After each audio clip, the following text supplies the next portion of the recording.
Students, मेरा नाम रेणुका दीवान है और लेक्चर नंबर 36 चल रहा है। Lagrange linear partial differential equation का हम क्वेश्चन कर रहे हैं। बहुत ही इंपॉर्टेंट टॉपिक है ये। अब इधर देखिए आपका क्वेश्चन लिखा हुआ है x square y minus z into p plus this is equals to this, ये लिखा हुआ है। मैंने देखा ये क्वेश्चन है, एग्जाम में लिख कर नहीं आएगा कि लैग्रांज का क्वेश्चन है, आपको खुद आइडेंटिफाई करना पड़ेगा। तो मैंने देखा small p into capital P के फॉर्म में है, जहां पर capital P x y z का फंक्शन है, small q into capital Q के फॉर्म में, जहां पर कैपिटल Q भी एक्स वाई जेड का फंक्शन है, और इक्वल्स टू r है, जहां पर r भी किसका फंक्शन है, एक्स वाई जेड। मतलब मुझे समझ में आ गया, हाँ ये लैग्रांज का क्वेश्चन आया है। जब आपको ये चीज समझ में आ जाती है कि लैग्रांज का क्वेश्चन है, तो सबसे पहले क्वेश्चन को अपने मेन कॉपी में उतारेंगे, उसको 1 नंबर डालेंगे। 1 नंबर डालने के बाद आप क्या करेंगे, इक्वेशन 1 के बारे में बताएंगे कि ये लैग्रांज का लीनियर पार्शियल डिफरेंशियल इक्वेशन है। उसके बाद आपको सिर्फ कंपेयर करके कैपिटल पी क्यू आर निकालना है। Comparing 1 after that, comparing 1 by small p into capital P plus small q into capital Q is equals to capital R से कंपेयर करेंगे। तो कैपिटल P कौन आएगा, जो स्मॉल p का कोफिशिएंट है, और कैपिटल Q कौन आएगा, जो स्मॉल q का कोफिशिएंट है, और कैपिटल R कौन आएगा, राइट साइड में जो भी है वो पूरा कैपिटल R होगा। अब इसके बाद आप लैग्रांज का ऑक्सिलियरी इक्वेशन लिखेंगे, जो होता है dx upon capital P is equals to dy upon capital Q is equals to dz upon R। अब उसके बाद कैपिटल P Q R की वैल्यू रख दीजिए। अब आप देखिए, आपको दो सॉल्यूशन निकालना है, आपको पहले से पता है। दो सॉल्यूशन के लिए फर्स्ट 2 फ्रैक्शन को लोगे कोई आंसर नहीं आएगा, क्योंकि x y z mix form में। लास्ट 2 को लोगे तो भी कोई आंसर नहीं आएगा, फर्स्ट एंड थर्ड को लोगे तो भी कोई आंसर नहीं आएगा। तो मैंने आपको पहले ही हिंट किया प्रीवियस लेक्चर में, अगर ब्रैकेट में s minus y y minus z z minus x है तो हमको मल्टीप्लायर यूज करना पड़ेगा, और वो भी 2, क्योंकि एक भी आंसर हमारा नहीं आएगा। 2 फ्रैक्शन को लेने से हमारा कोई सॉल्यूशन नहीं आ रहा है, तो उस केस में हमको 2 मल्टीप्लायर यूज करना पड़ेगा, क्योंकि मुझे 2 सॉल्यूशन लाना है। तो हमको एक चौथा फ्रैक्शन इंट्रोड्यूस करना पड़ेगा, एक और फ्रैक्शन इंट्रोड्यूस करना पड़ेगा, जिसमें डिनोमिनेटर में मोस्ट ऑफ द टाइम क्या आता है, 0 आता है।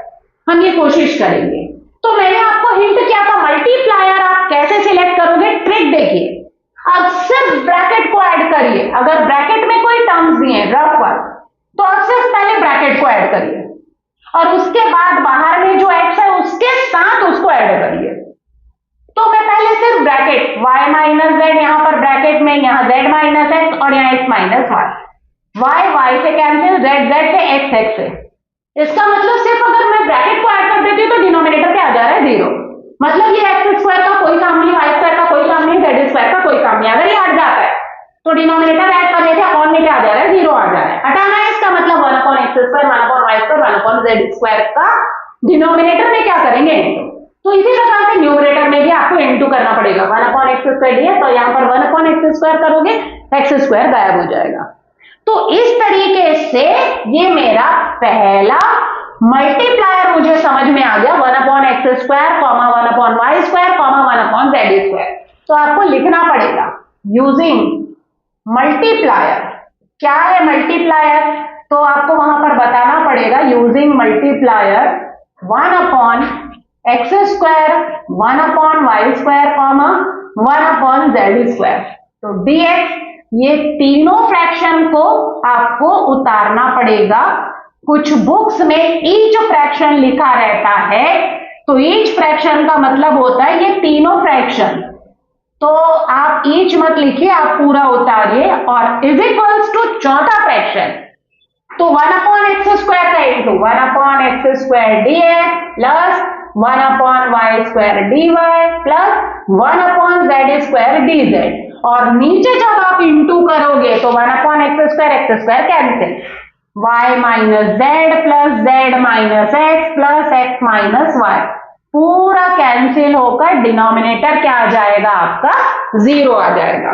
दैट मीन्स आपका dx upon x square y minus z और is equals to dy upon y square z minus x is equals to dz upon z square x minus y is equals to कितना आ रहा है, denominator में 0 आ रहा है। जो चौथा फ्रैक्शन आपका आया है उसके डिनोमिनेटर में क्या आ रहा है, 0, और हम यही कोशिश कर रहे थे।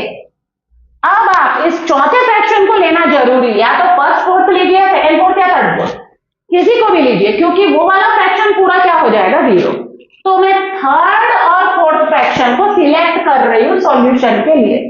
तो आपको लिखना पड़ेगा taking third and fourth fraction, taking third and fourth fraction. मैं लिख नहीं रही हूं, आपको लिखना है। तो dz अपॉन कौन है, z square x minus y is equals to यहां 1 upon x square d x plus 1 upon y square d y plus 1 upon z square d z upon में क्या है, 0। तो 0 का इस पूरे फ्रैक्शन में जब इनटू होगा तो ये पूरी क्वांटिटी क्या हो जाएगी, 0। तो बचेगा 1 upon x square d x plus 1 upon y square d y plus 1 upon z square d z is equals to 0।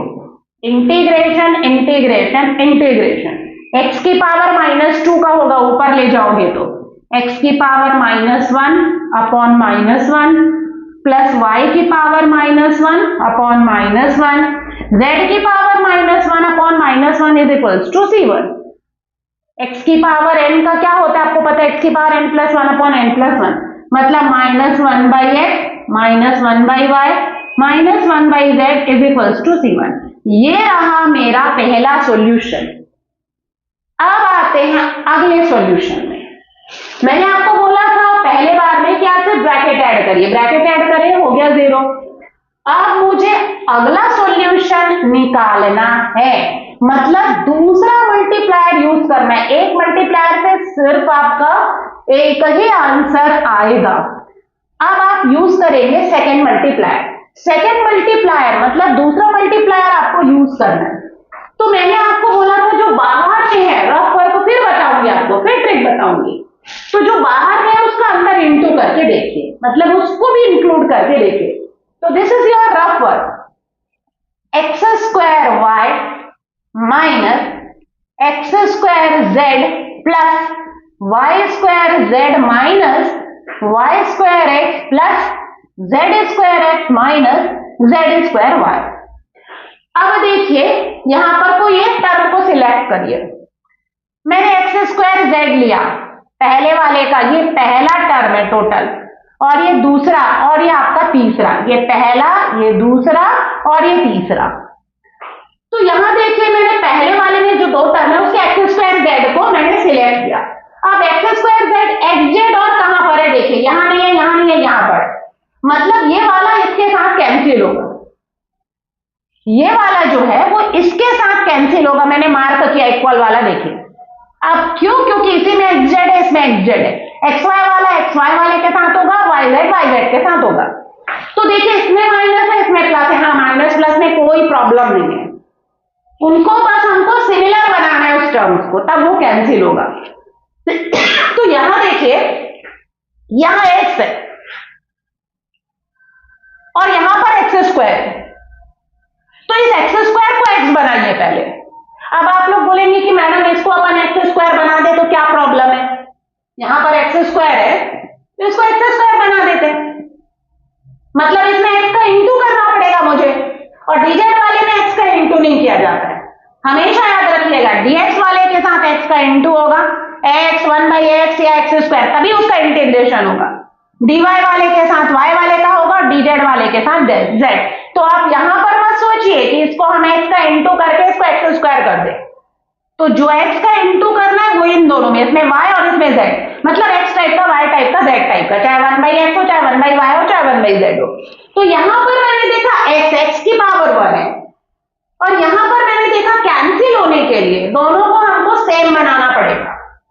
मैंने देखा यहां पर x की पावर 1 है और यहां पर एक्स स्क्वायर है, तो एक कम कर दीजिए, एक x को कम कर दीजिए। एक x को कम करने के लिए 1/x का इंटू करेंगे, तो इस पूरे में 1/x का जब इंटू होगा तो ये बन जाएगा xy माइनस xz अब वो आखिरी वाले को लिख रही हूं प्लस z² माइनस z²y।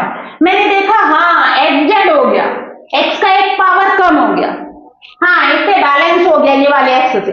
लेकिन यहां क्या, यहां तो z² है और यहां पर सिर्फ z आ रहा है, तो इसके भी पावर को कम करिए। कैसे होगा इसका एक पावर कम? तो इसको आप z से क्या कर दीजिए, डिवाइड कर दीजिए। तो अगले स्टेप में इसको z से डिवाइड करेंगे तो ये zx माइनस क्या हो जाएगा, zy।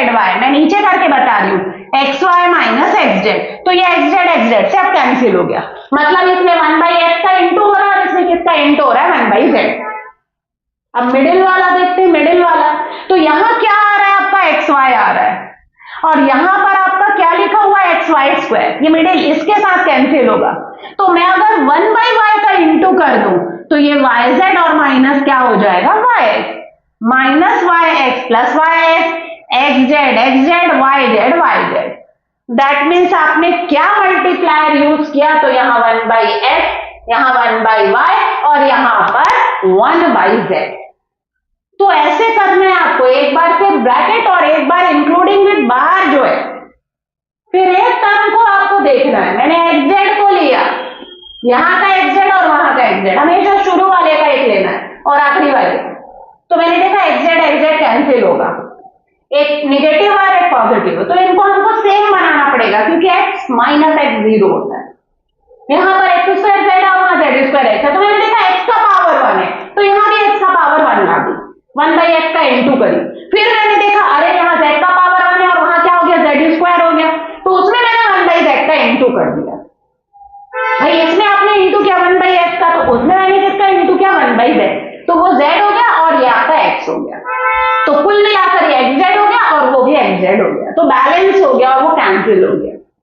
इसी तरीके से मिडिल वाले में भी स्क्वायर्ड वाले टर्म्स है तो 1/y का इंटू करें तो जो पूरे टर्म्स है वो क्या हो गया, कैंसिल। दैट मीन्स आपने क्या मल्टीप्लायर यूज किया, 1/x, 1/y, 1/z। ये ट्रिक बिल्कुल ध्यान से करिए और अपने कॉपी में लिख कर रखें क्योंकि बुक में भी डायरेक्टली मल्टीप्लायर यूज किया है, रीजन नहीं बताया। और without reason you can't do any question of Lagrange's linear partial differential equation।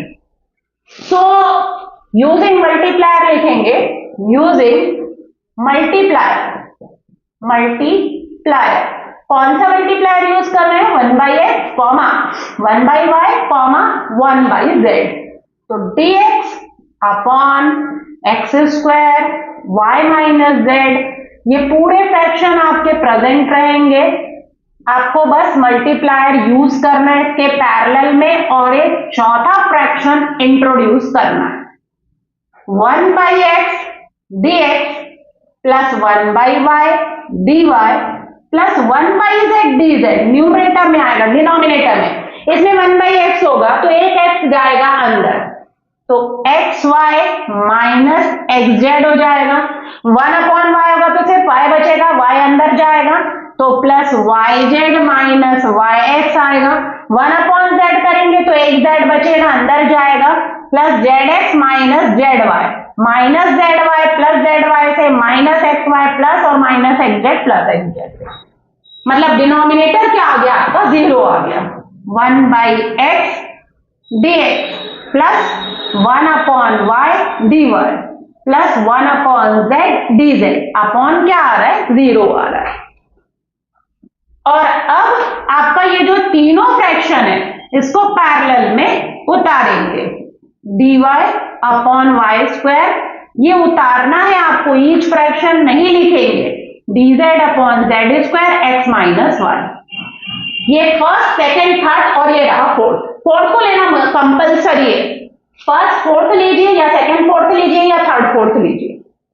तो मैं फर्स्ट और फोर्थ फ्रैक्शन ले रही हूं, तो आपको वहां लिखना पड़ेगा taking first and fourth fraction. जैसे फर्स्ट और फोर्थ लेंगे, dx upon x² y minus z is equals to 1/x dx plus 1/y dy plus 1/z dz upon क्या हो जाएगा आपका, 0। ये आ गया। अब ये 0 का पूरे में इंटू होगा तो क्या आएगा, मैं इस साइड लिख रही हूं, इसको पूरे को मिटा रही हूं, क्वेश्चन को भी। आपके पास क्या बचेगा, पूरा फ्रैक्शन जो है वो आपका फ्रैक्शन जो है वो पूरा क्या हो जाएगा, जीरो हो जाएगा। तो बचेगा 1/x dx plus 1/y dy plus 1/z dz is equals to 0। अब इसको इंटीग्रेट करिए, 1/x का log x, 1/y का log y, 1/z का log z और is equals to log of C2 लेंगे।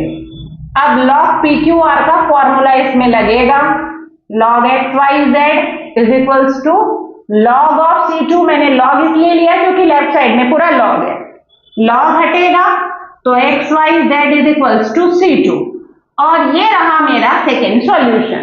इसके बाद आपको पता है फाइनल सॉल्यूशन हम क्या लिखते हैं, तो phi of C1 C2 is equals to 0 लिखते हैं। तो C1 की जगह C1 की वैल्यू लिखिए और C2 की जगह C2 की वैल्यू लिखिए। तो आपका आएगा फाई ऑफ C1 की जगह -1/x minus 1/y minus 1/z comma C2 की जगह आप लिखेंगे x y z और is equals to 0। This is the solution of Lagrange's linear partial differential equation. तो स्टूडेंट्स आप मेरे लेक्चर को प्रॉपरली देखिए, आपको पूरा क्वेश्चन बन जाएगा। लैग्रांज का मल्टीप्लायर हम कैसे सिलेक्ट करते हैं ये मैंने हर एक क्वेश्चन में बताया। Thank you students.